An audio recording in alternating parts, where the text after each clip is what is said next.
Assalamualaikum warahmatullahi wabarakatuh. Halo semuanya, apa kabar? Semoga sehat-sehat saja ya. Nah, di sini saya Amartin Bagus Pratama, lalu ada Danika Marfa Mutiara, lalu ada Sahara Sonia Fathah.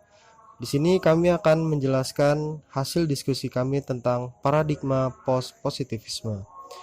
Oke, selamat menyaksikan ya guys. Slide yang pertama adalah positivisme, di mana ilmu adalah satu-satunya pengetahuan yang valid dan fakta-fakta sejarah yang mungkin dapat menjadi objek pengetahuan. Nah, dengan demikian, positivisme menolak keberadaan segala kekuatan atau subjek di belakang fakta, menolak segala penggunaan metode di luar yang digunakan untuk menelaah fakta. Lalu, istilah positivisme ini digunakan pertama kali oleh Saint-Simon sekitar tahun 1825. Positivisme berakar pada empirisme. Tuh. Prinsip filosofik tentang positivisme dikembangkan pertama kalinya oleh empiris Francis Bacon. Tesis positivisme adalah bahwa ilmu satu-satunya pengetahuan yang valid dan fakta-fakta sajalah yang mungkin dapat menjadi objek pengetahuan. Oke. Next. Dalam perkembangannya, positivisme ini dibagi menjadi 3. Yang pertama ada positivisme sosial, di mana Comte membaginya menjadi 2 pembahasan, yaitu statika sosial dan dinamika sosial. Nah, yang dimaksud dengan statika sosial adalah teori tentang keteraturan yang tidak direncanakan dari masyarakat manusia, atau struktur-struktur sosial yang sudah ada. Sedangkan secara dinamika sosialnya adalah teori tentang kemajuan alami dari masyarakat manusia, atau juga teori tentang perkembangan dan kemajuan masyarakat, atau studi mengenai tata urutan perkembangan manusia. Nah, studi ini mengacu pada pembahasan mengenai proses perubahan sosial dalam masyarakat manusia. Nah, selanjutnya ada yang kedua itu ada positivisme evolusi.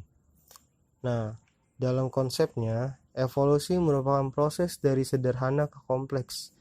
Pengetahuan manusia menurut Spencer terbatas pada kawasan fenomena. Agama yang otentik menggunakan kawasan yang penuh misteri, yang tak diketahui, yang tak terbatas. Hal mana yang fenomena itu bakal tunduk gitu kepada misteri. Nah, lalu yang ketiga adalah positivisme kritis. Nah, menurut Ernst Marx dan Richard Avenarius, fakta adalah satu-satunya unsur untuk membangun realitas. Realitas baginya adalah sejumlah rangkaian hubungan yang beragam, hal indrawi yang relatif stabil. Unsur indrawi itu bisa berupa fisik, lalu juga bisa berupa psikis. Dengan demikianlah, sesuatu itu adalah serangkaian relasi indrawi dan pemikiran kita adalah persepsi kita atau representasi dari sesuatu itu. Seperti itu. Oke, next. B. Post-positivisme. Post-positivisme lawan dari positivisme yaitu cara berpikir yang subjektif, asumsi terhadap realitas. There are multiple realities, yaitu realitas jamak, kebenaran subjektif dan tergantung pada konteks value, kultur, tradisi, kebiasaan dan keyakinan, natural dan lebih manusiawi. Post-positivisme merupakan perbaikan positivisme yang dianggap memiliki kelemahan-kelemahan dan dianggap hanya mengandalkan kemampuan pengamatan langsung terhadap objek-objek yang diteliti. Proses dari positivisme ke post-positivisme melalui kritikan dari 3 hal, yaitu 1. Observasi sebagai unsur utama metode penelitian. 2. Hubungan yang kaku antara teori dan bukti. Pengamat memiliki sudut pandang yang berbeda dan teori harus mengalah pada perbedaan waktu. 3. Tradisi keilmuan yang terus berkembang dan dinamis.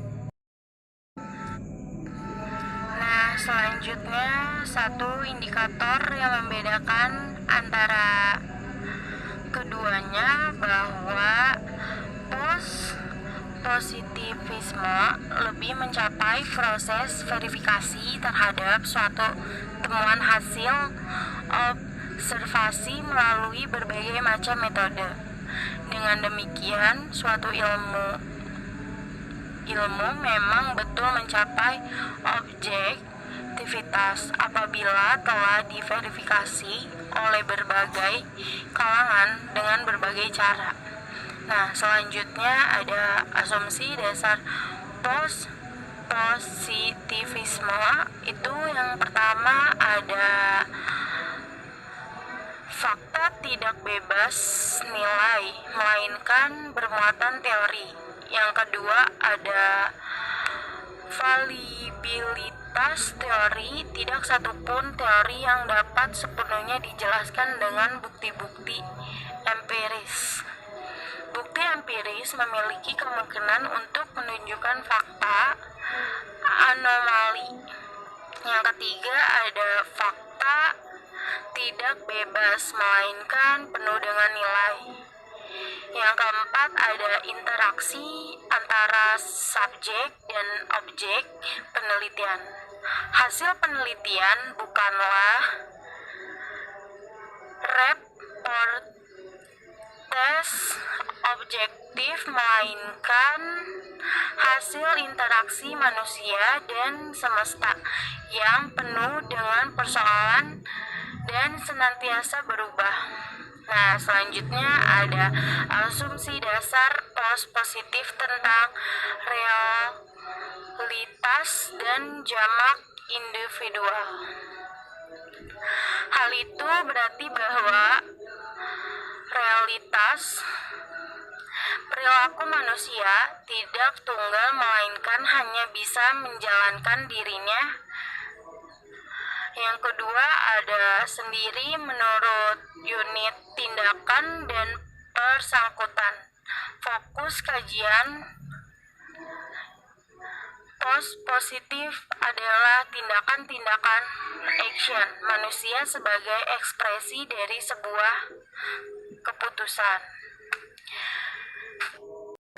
Nah, slide selanjutnya itu ada perbedaan paradigma positivisme dan pospositivisme.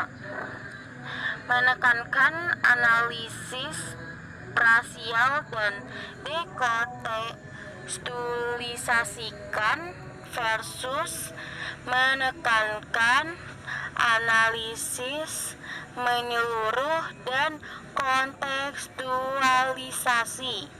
Menekankan permisahan versus menekankan integrasi.